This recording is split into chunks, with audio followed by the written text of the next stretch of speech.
Ladies and gentlemen, a review version of Battlefield 2042's Portal experience and the online component where you can modify the experience has come out, so we're going to go through and kind of do a step-by-step sort of show off of everything you can do within this Portal experience. I've already gone through it once just so I had kind of an idea of, the different things that you can do, and there really is just genuinely a ton here, and I'm really excited to show it to you guys.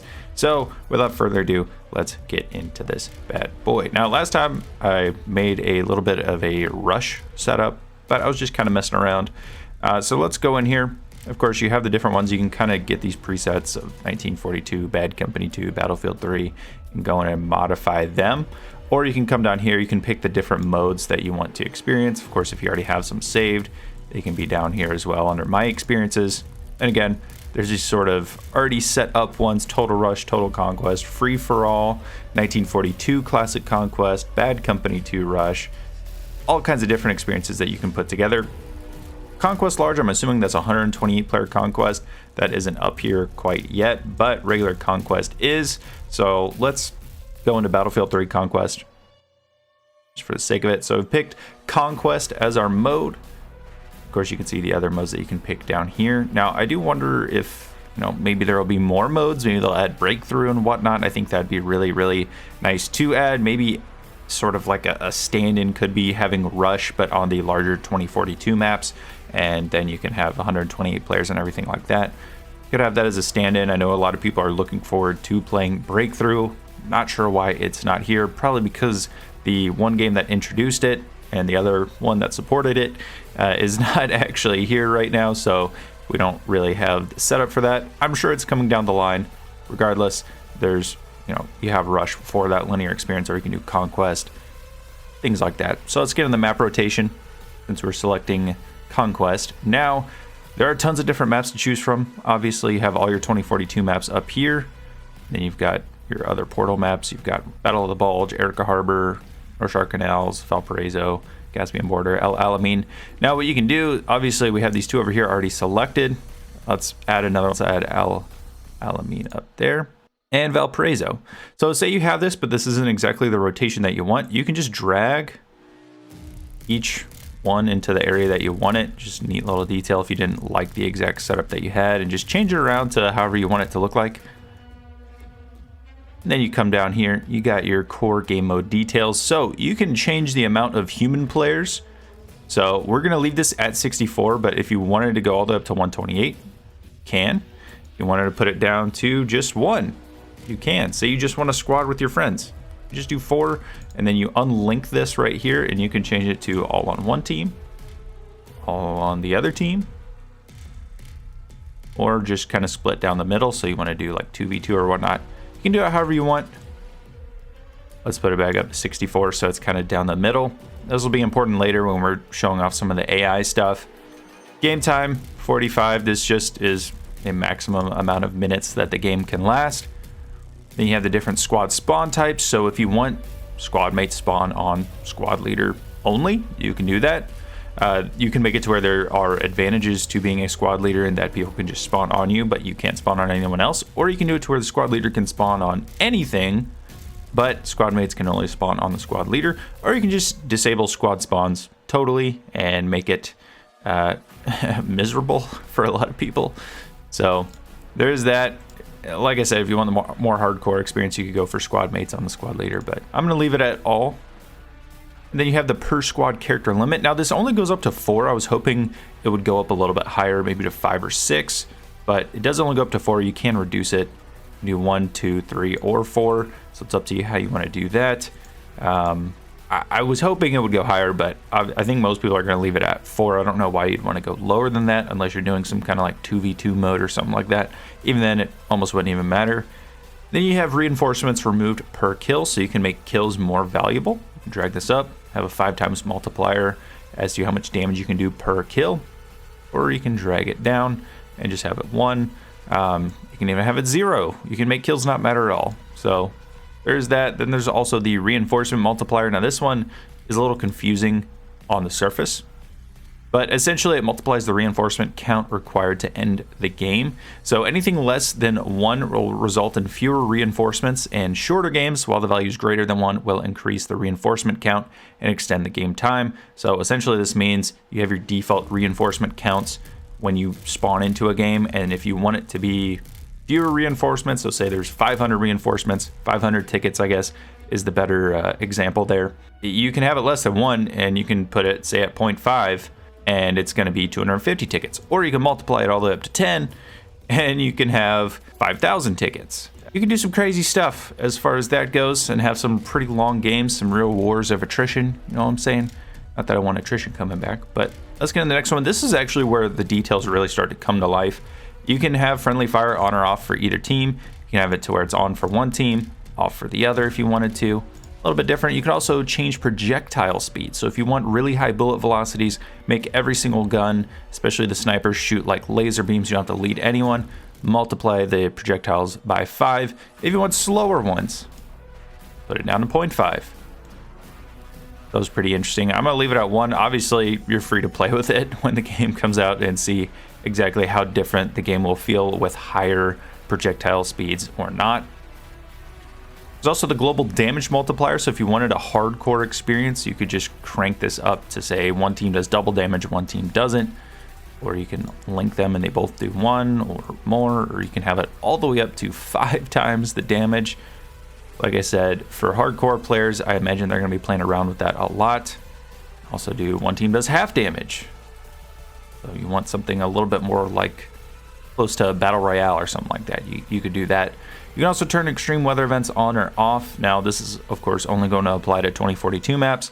I don't think we had any selected, so I'll just turn those off, just because why not?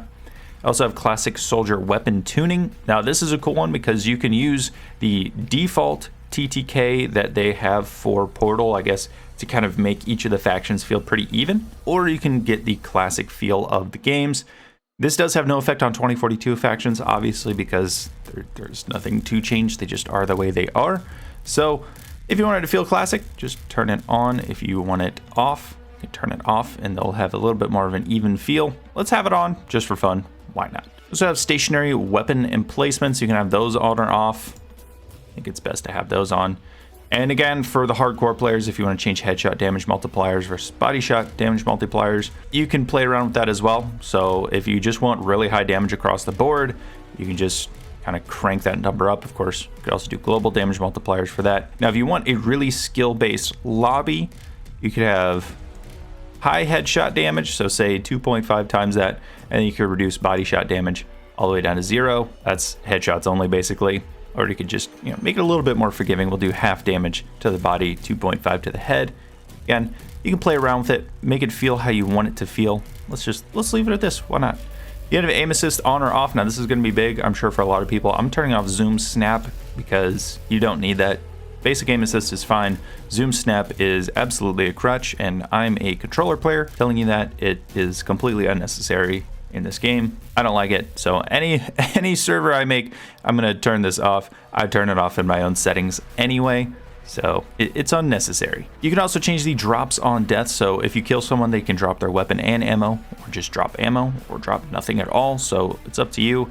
If you want, obviously, a little bit more teamwork, you could do drop nothing, and then you have to rely a little bit more on those support players. If support players aren't exactly doing their job, you can do one of these two right here, and you can just pick up ammo off of people or pick up their weapon if you wanted to change weapons. Now we have the different soldier modifiers. Now, this one I really, really like because you know how I feel about the prony boys. I definitely see the merits of prone. I just, after Battlefield 5 for the past few years, I don't want to see anyone prone ever again.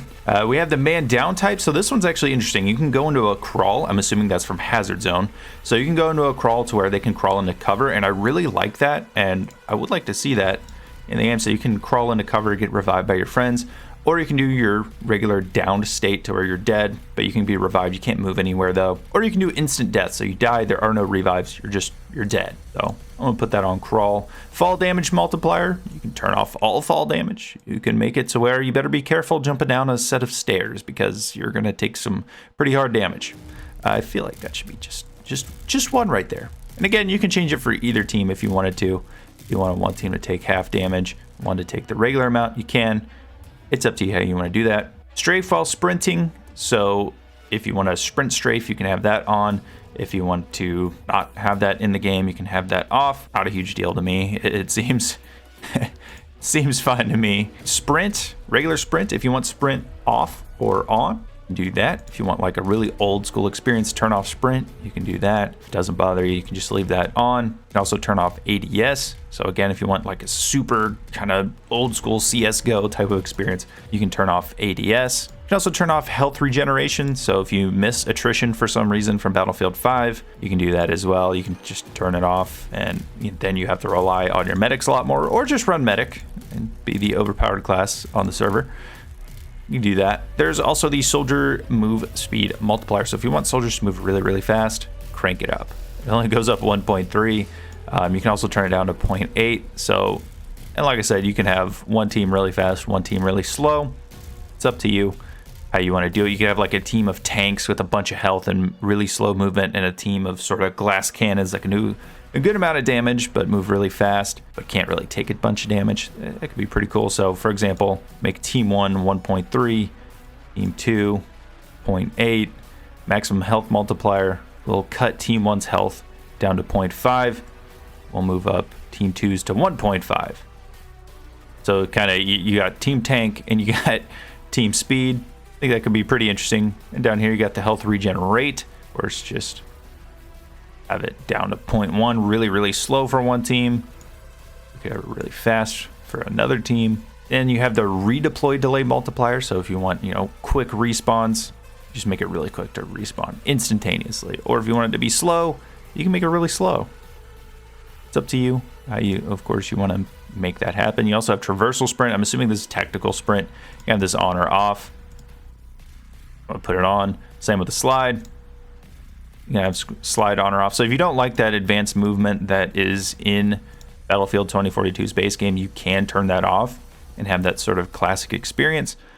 I like the slide and the tac sprint, so I'm going to leave those on. So also squad revive, turn that on. Really like squad revives, really emphasizes squad play. So we'll leave that on in my server I got here. Now we can play around with the vehicles. We have vehicle spawn delay multipliers. So if you want fast vehicle spawns, I can click on it. You can just turn that off, or slow ones. You can have eternal vehicle spawn delays and just make it impossible basically to get a vehicle once it does go down. It would add a lot of value to vehicles. Let me get this back. Yeah, that's fine how it is. Combat vehicle spawn type. So this is actually cool. So you can determine it by game mode. You can have them spawn on the map, sort of like the classic way. You see them like in the main headquarters of the map. You can just spawn on them there. Or you can have on-foot call-ins in the deploy menu. So kind of like what we've had in the past couple of games and in 2042. So you can call them in, or you can pick them from the deploy menu, and then you just jump into them that way. You can do deploy menu only, which means you can only pick them from the menu. So there's none on the ground actually. You can do on-foot call-ins only, which means you can only call in vehicles, or you can just do no vehicles at all. Personally, actually, I like spawn on map. I like spawn on map. It's just the classic feel. So we're gonna go with that. We have vehicle health regeneration. I'm gonna turn that off. Need engineers. Okay, you need the engineers. You got to play your vehicle intelligently, which is another thing. You can turn on or off whether or not you exit a vehicle. I think that should stay on, because I think there's definitely a skill gap to getting out and repairing your own vehicle if an engineer isn't there to help you out, or of course running with friends. You want them to be able to jump out and be able to repair you while you're manning a tank. And it also makes kind of, vehicle health regen is just so redundant in my opinion. I don't think it should be there. If anything, it should have a really long delay on it. Now there is the vehicle maximum health multiplier. So if you want the vehicles to be just made of glass, you can do that. You can do half health, or you can just make them actual tanks and just crank that health way up. That probably wouldn't be too fun. So we're gonna leave it at 1. Vehicle health regenerate. Oh, it doesn't matter because it's turned off, but we're gonna crank that bad boy all the way up. Now we have the modifiers. So this is where, like, if you want a hardcore experience, you can turn off, compass, mini map, the heads up display. So you can have all that turned off. I'm gonna have it turned on because obviously this isn't going to be a super hardcore mode that I'm creating. Then it seems like this is a plus system. Yeah, the plus menu. So you can turn that on or off if you want. I'm going to turn that off because I'm going to go with classic factions here. Don't think you need the plus system for that. Ally identification. So again, if you want hardcore or not, you can turn that on or off. And again, you also have the spotting behavior. So you can do 3D spotting, which is good to see that that's an option in the game. You can ping targets like we had in BF5 and in 2042, or you can just turn spotting off altogether, again, for that more hardcore experience. I'm going to leave on 3D spotting. We're gonna go into the AI. So this is why I actually set it up to where there was only 64 players, because I want to play around with the AI. So there's PvE AI or there's PvP AI. And do PvP AI. I'm not entirely, I'm assuming PvE AI is sort of like what the Hazard Zone AI is going to be. And the PvP AI is just your like classes that you'll see that would spawn into something like All Out Warfare in 2042 when the servers aren't totally full. And you can edit the count for each team. Let's say there's 30 on each team because there's only 64. That way we can get that true 128 player. Yeah, is it not? I guess we'll do 30 per team that way. Cool. You can also change the difficulty for each AI. So say you want one team to have intermediate AI and one team to have beginner AI, or you can do advanced, default. You can set it up however you want it. It's nice to see that there are the different ones. I'm curious to see what each different one acts like. Hopefully advanced is pretty smart. Even intermediate. I would like to play around with the AI and just see how they do act.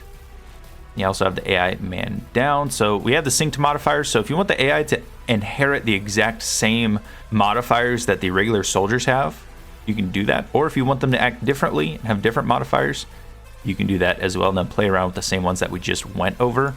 Personally, I would just have them be the exact same way, just because they blend in a little bit easier, and it just kind of makes everything a little bit more consistent.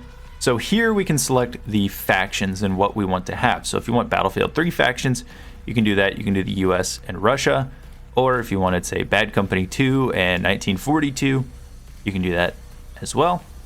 So what we're going to do, since I picked mostly, I think, BF3 maps and 1942 maps, we're going to do BF3 versus 1942. Just why not? As we can see, beautiful Gunter here, 1942 engineer. So we're going to turn off, I don't know, it might just be the website's bugged. It's not letting me turn off the classes for each team.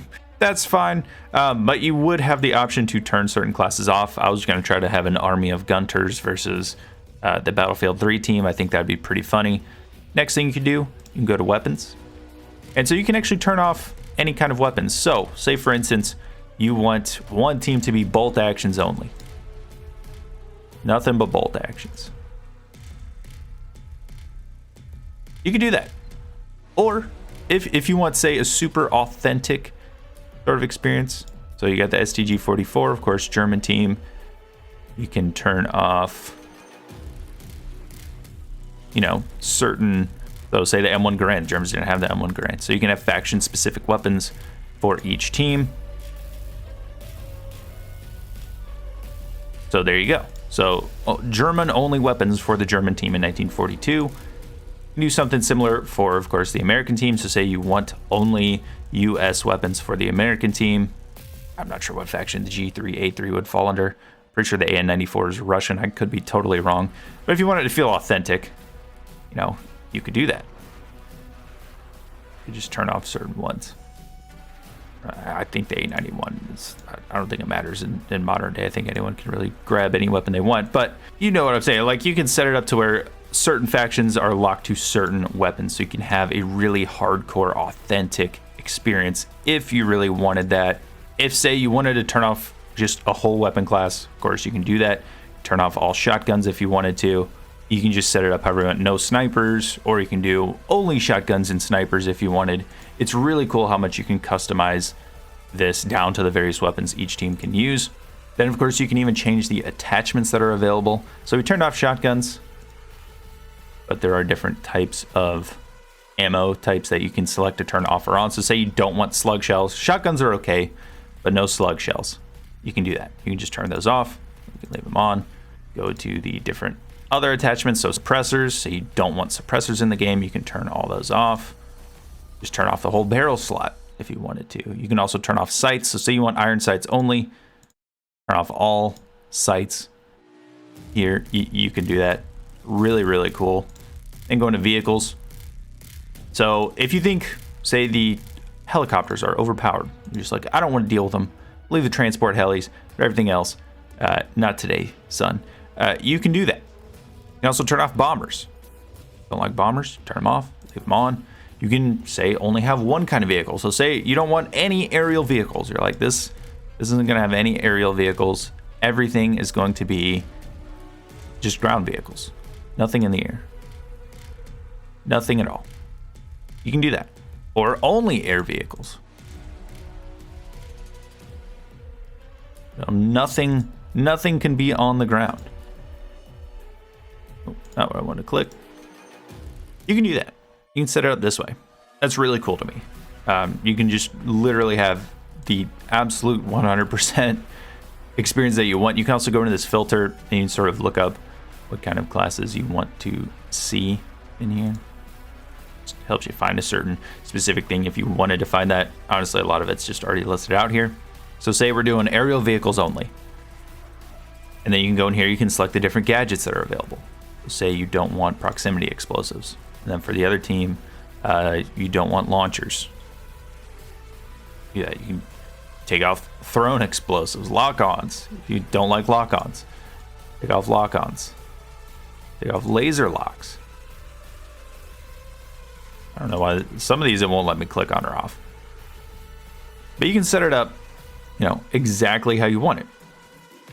If you don't like a particular thing from a certain game, you can just turn it off. And this is what I was hoping to get from Portal, essentially, is just being able to have all of those different things, to be able to select each and every gadget, detail, damage multiplier, really create the experience that you want. This, as far as I was concerned, for me, is everything I would have wanted for Portal in terms of customization.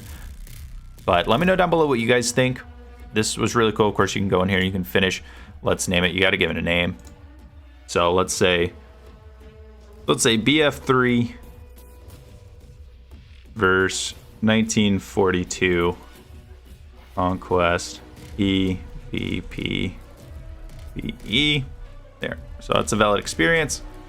No warning signs or anything saying that I'm evil.